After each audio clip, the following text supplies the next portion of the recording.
Dobro jutro. Dobro Good morning, jutro. Leap Summit. Kako smo? Super. Odlično. Jako dobro, hvala lijepo na pitanju. Here we go. Thank you so much. Good morning, everybody. As I was just backstage, I heard some members from the organization talk among each other how for this year they actually wanted to save the best for last when scheduling all those speeches, all those talks. So the good news for you is that after me, it's only going to get better and better and better. They were talking in Croatian among each other, thinking that I wouldn't understand. Ali živim tu za 14 godine I govorim malo hrvatski I razumijem sve. For me, for every human being, I would say that there are two very important things. The first one being to find your own purpose, and the second one being hope. Never to lose hope for a better tomorrow. Right now, the only thing I hope for is that the person that was wearing this microphone before me doesn't have corona. Since I came to Croatia in 2006, back then there were about 4.5 million people living in this country. Today the situation is a little different. We are only with 4 million of us left, meaning that over the past 10, 15 years, some 500,000 people have left this country in search of opportunities and happiness, mostly in very rainy countries.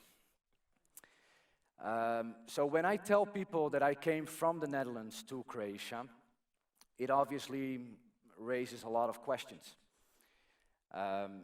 So I was asked if I could share with everybody that is watching Leap Summit today, to share with you how it all began and how I ended up living the Croatian dream. So when I was 17 years old, I got a call from a very good friend of mine, Mark, and he asked me whether I would be interested in working in a contact center to sell products and services over the phone. And that sounded very interesting to me, so I decided to give it a try. And I was one of the first 12 call agents in that contact center, which was called M+ Group.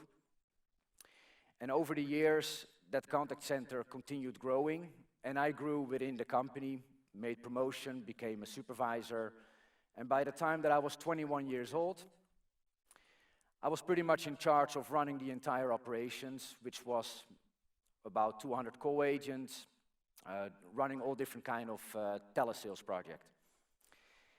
And it was also around the time that I was still studying marketing at the University of Leiden, and I was about to enter my final year of university, meaning that I had to write my diplomski rad, my final thesis.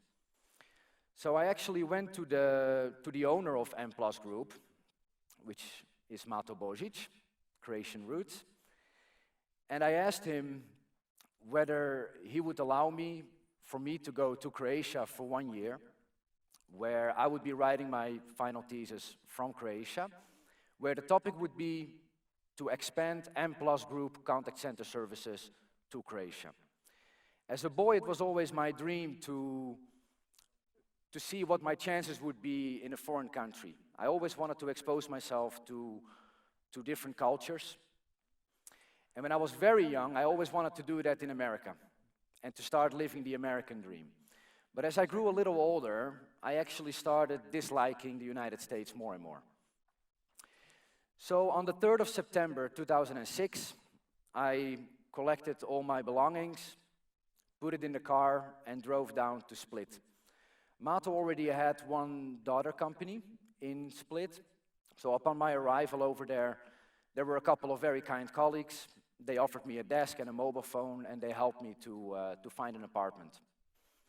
And while I started writing my final thesis, I right away started reaching out to some of the companies that I really wanted to start working for, start providing call center services to. And after about 4 or 5 months, I managed to sign my first client, which was Metronet Telecomunicatie, nowadays part of A1 Telecom. A couple of months later, I signed another big client, and by the time that my time was basically up in Croatia, I had to go back to the Netherlands to defend my final thesis. There was a contact center over there with some 36 employees. I graduated, and after that I had a lunch with Mato, who offered me 50% of the company on the condition that I would go back to Croatia to finish what I started. So that's what I did. I went back to Croatia, and the plan was to grow this company over time. Fast forward a little bit, it was a very bumpy ride, working countless hours. Luckily at that time I didn't have children yet, because it was a very selfish move from my side to be focused so much on my business. And all the way towards end of 2015, I grew the business to more than 400 people. And then all of a sudden I got an offer to sell my shares. And I remember one conversation that I had with an uncle of mine. We have a lot of entrepreneurs in the family. And my uncle told me that when you get an offer to sell your business, if it's a bad offer, you will know it right away. You will know that this doesn't feel right, and you will feel that it's probably better just to continue what you're doing, to continue growing the business, and hopefully to get a much better offer in the future. If the offer is as such that it starts triggering your imagination, what would it be to accept something like this? Is it like very tempting? Then his advice was always to take it, because you never know if another opportunity like that comes along again. So that's what I did. I was 31 years old. I got an offer to sell my business, which I built up from the ground to more than 400 people, and I decided to accept that offer. And then it was beginning of 2016. I had really a lot of mixed feelings. On one hand, of course, being very happy and very proud that I was able to build this company to that size and to be able to make an exit from it. But at the same time, I was very scared. Because I was 17 when I started working in the call center business, all the way until I was 31 years old.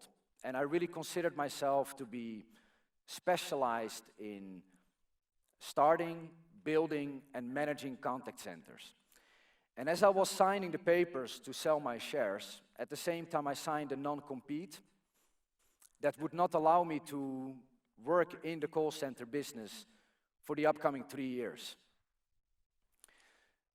So what to do next?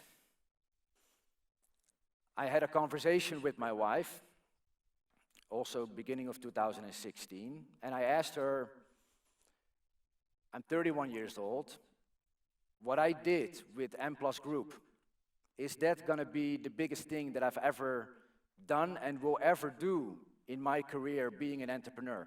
Is there gonna be something bigger out there that can perhaps even put what I did before in the shadow of that? And my wife responded in a way that she said, well, perhaps you first should define what it means to you to do something big. Is that big revenues, big number of employees? Or perhaps you should think along the line of delivering a big impact.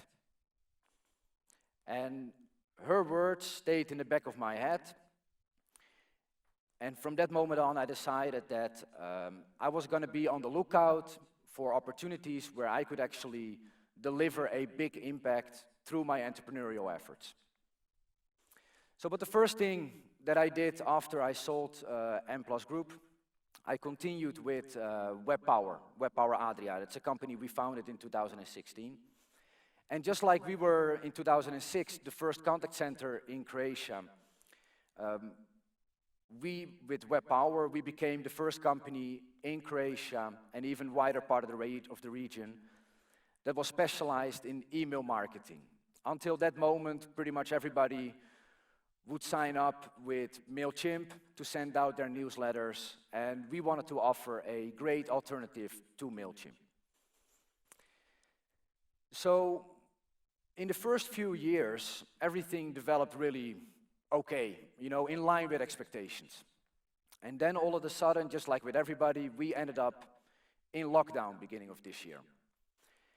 And until that moment, my pipeline looked phenomenal. I had huge companies that were ready to start signing up for our services. And then the first call came. Let's put it on hold. We don't know what's going to happen. Another call came. We're canceling all our marketing activities. Our business is closed. We're not doing anything right now. And I remember sitting by myself thinking, okay, how am I going to respond to this?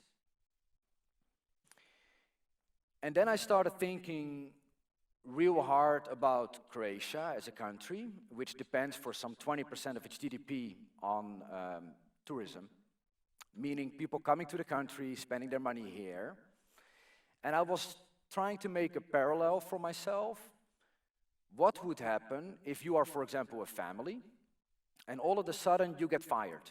So the revenue streams, they dry up. Just like for Croatia, the revenue streams dried up.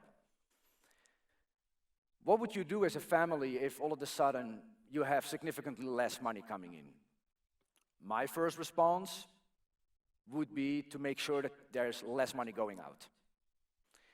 And that's also how I looked at Croatia as a country. If there's less money coming in, we need to make sure that there is less money going out, especially not to spend money on products and services that we could be buying here in Croatia. And that was my inspiration to start with our Buy Local campaign. So one day I made a LinkedIn post where I wrote that I, Jan de Jong, solemnly swear that for every 25 companies that would switch from MailChimp to WebPower, that I was going to hire one person in our Zagreb office. And that campaign just blew up. It got covered by all newspapers, news portals, and I'm very happy and proud to say that as a result of this campaign, we've actually been able to open up 2 new positions in Zagreb, and those 2 ladies are starting next week.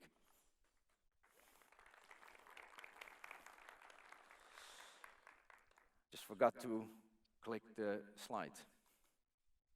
All right. So, around the same time, I was asked if I wanted to participate in being a member of a panel for a conference called Tourism 5.0. And I was going to get the question, what can we do to turn Croatia into a year-round destination? And I had to be very honest to myself. I never worked a day in my life in tourism. I know nothing about tourism, but I already said, sure, I will be a member of your panel. So what I did the day before I had to be part of this virtual conference, I called up a very dear friend of mine, Paul Bradbury from the news portal Total Croatian News. And I asked him, I said, you are writing about tourism all the time. Can you maybe send me some articles so I can at least perhaps even sound smart during this panel? And he sent me over a couple of articles, which I started reading until late in the evening, the day before the panel was going to be. And all of a sudden, my eyes fell on a few words. Digital nomad tourism. And I remember sitting on the couch, thinking by myself, yes, this is what we need to do as a country. If we are opening up our borders to receive 20 million tourists every year who would want to stay here for 1, 2, or 3 weeks, then why would we not open up our borders for digital nomads, individuals who would like to stay here not for a couple of weeks, but for several months, even all the way up to 1 year? And I started, again on my LinkedIn profile, I started promoting Croatia as a perfect destination for digital nomads to come here. And those posts, they got so much traction again. Just on my LinkedIn posts on the subject of digital nomad tourism in Croatia, I've had more than 1.2 million views.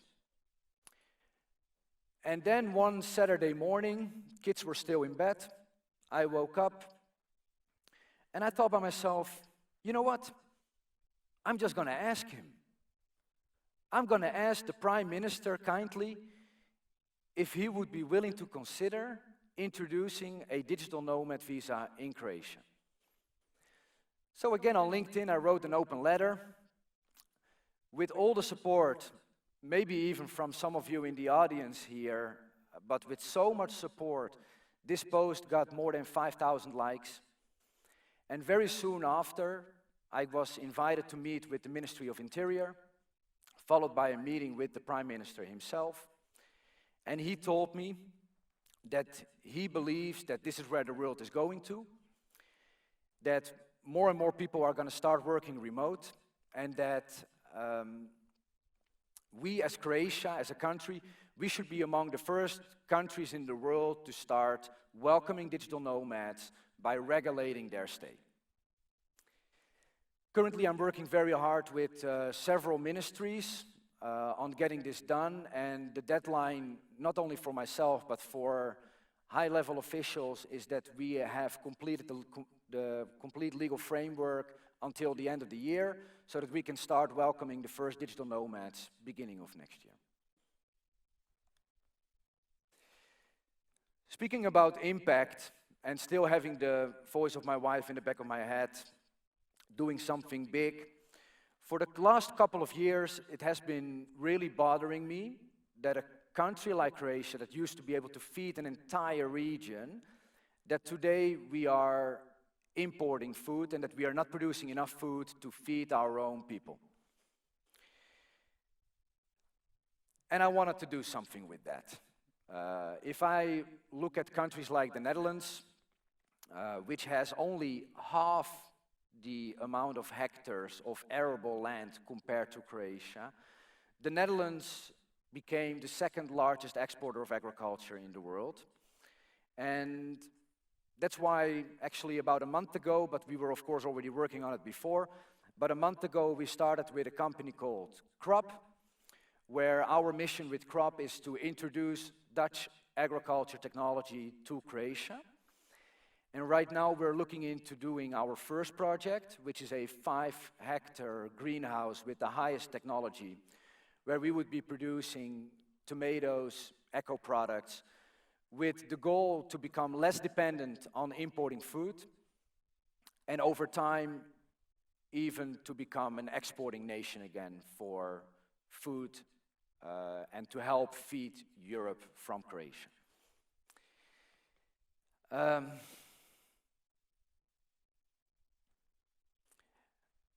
As I said all the way in the beginning of my talk, two things, in my opinion, highly important for every human being to have: to find your own purpose and to never lose hope. If I would define what is my purpose here, I'm married to a Croatian woman. I have 4 children who are obviously half Croatian, half Dutch. So my future will always be tied in with Croatia. And I turned it into my purpose, my mission, that through my entrepreneurial efforts, I can help Croatia prepare for the next generation. So that my children and your children don't have to move to rainy countries to find opportunities and their happiness, but that they can find it right here in Croatia. My wish for you would be all to find your own purpose and to never lose hope. Thank you so much.